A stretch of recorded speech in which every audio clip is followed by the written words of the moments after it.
the Emperor's most guarded secret, which he carried with him to the Golden Throne.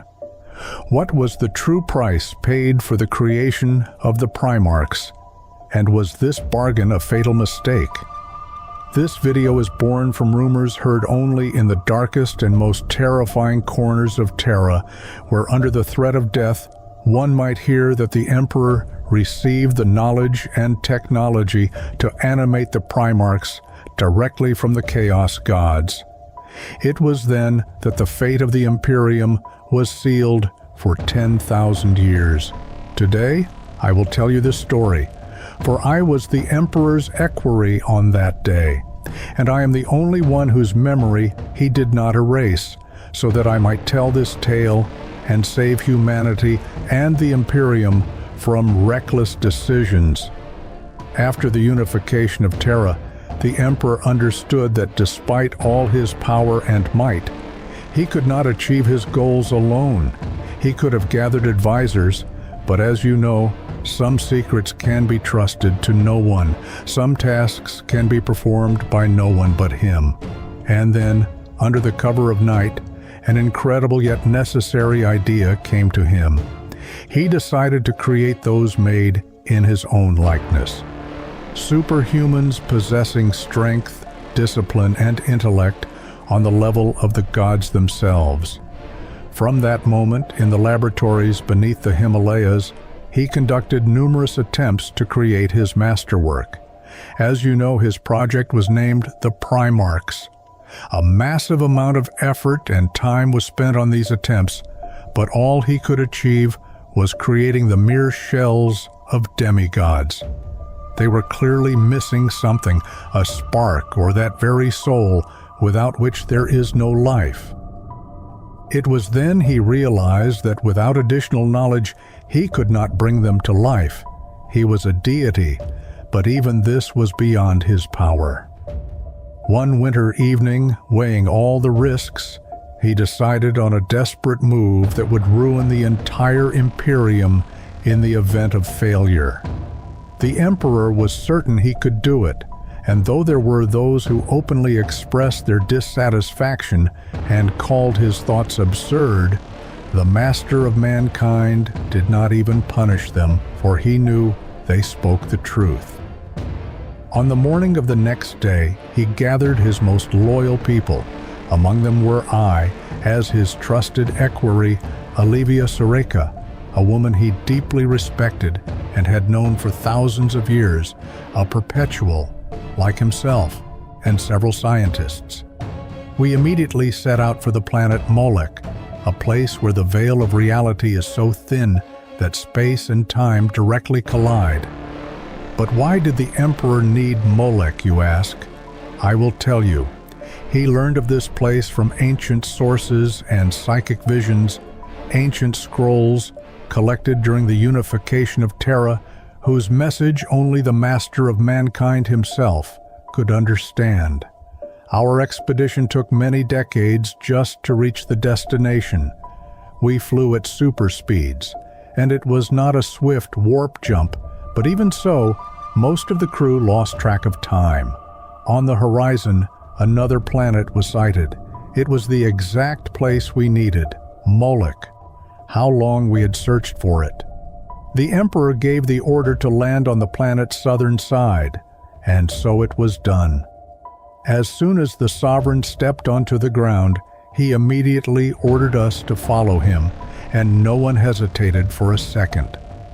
After several hours of searching, hidden in caves among sharp cliffs, the portal appeared before us. Enormous gates between worlds, before which the Emperor himself looked like a small shadow. Olivia Soreka stayed at the entrance of the portal to guard it until the Emperor returned. She was an incredibly strong woman and could be relied upon. Unfortunately, he left me at the gates as well, though he trusted me. He felt that the portal could only allow one to pass inside. He placed a secret artifact into my hands and commanded me to throw it into the portal if he was gone for too long. 1 hour of real time on the planet. After that, he stepped inside. What happened next I could never have known, if not for this strange artifact, which occasionally emitted incomprehensible phrases or words.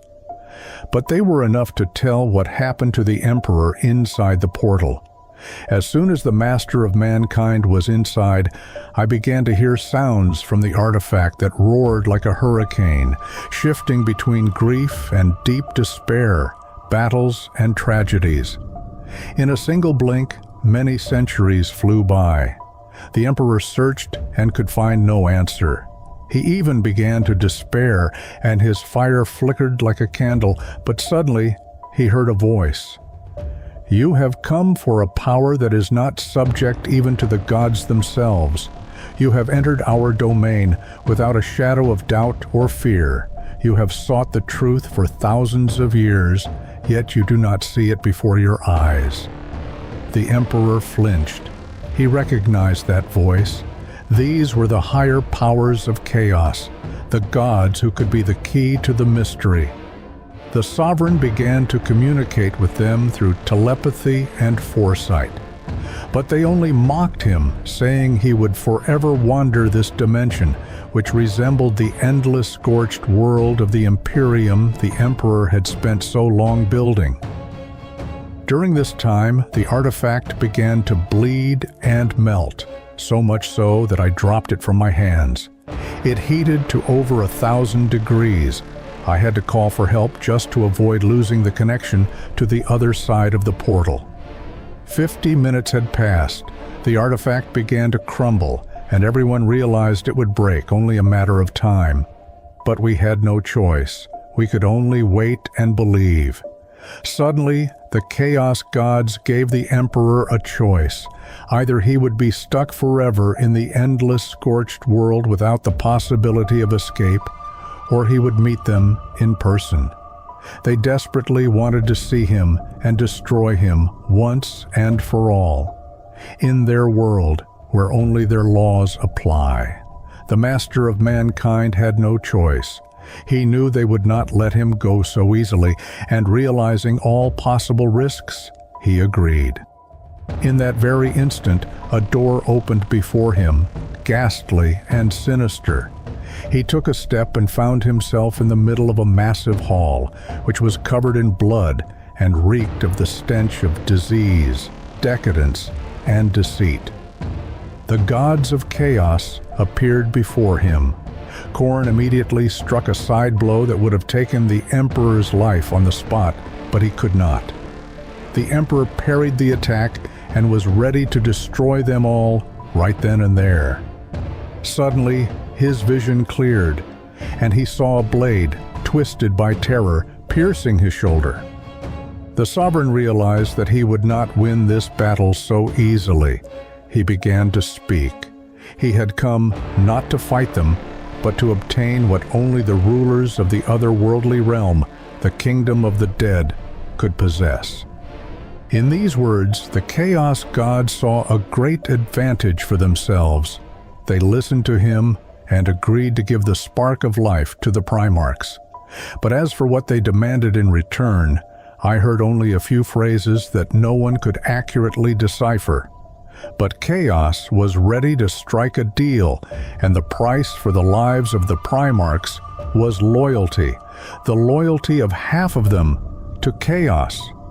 They showed the Emperor what would happen to his Imperium in the near future, how it would be destroyed without a single chance. He understood he had no choice, and he agreed. He believed he would do everything to ensure not a single Primarch would side with Chaos, knowing in the depths of his soul that he might not succeed. At the moment the deal was sealed, the Chaos Gods changed the price. They demanded that all Primarchs join Chaos in the future. The Emperor realized he was being deceived, that the life born in the hearts of the Primarchs could be turned against him. The Chaos Gods had already fulfilled their part of the deal, but the Emperor wanted no such outcome. He refused to conclude the pact in blood.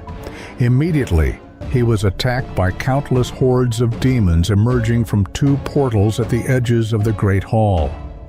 He heard only loud laughter, hinting that he had erred by entering the portal between dimensions. At that same moment, exactly 1 hour had passed. The artifact began to shatter. In a few more minutes, it would have crumbled into tiny pieces. I threw it into the portal, and in the infinite darkness, the Emperor was able to see its light. The Sovereign began to run with all his might toward the light, fighting off demons along the way. Just as he approached the portal, Khorne himself appeared in his path.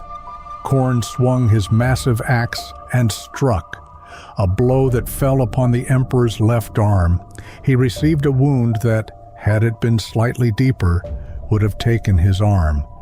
The Sovereign snatched up the artifact, threw it upward, and it closed the portal from the inside. The Emperor managed to survive. We met him with horror. We did not know if he had succeeded in what he planned, and no one ever will, for the Master of Mankind immediately erased everyone's memory, everyone except mine.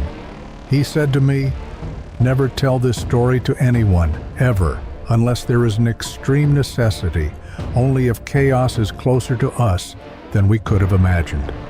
Only in times of doubt, and only as a theory, which only those I myself allow will believe." After this, we returned to Terra. The seed of life was within the Primarchs, and we understood it was a success. But success at what cost? The cost of everything or nothing. As we know now, the demands of the Chaos Gods are becoming reality. Many Primarchs are already on the side of chaos. As for what will happen later, only the Emperor knows.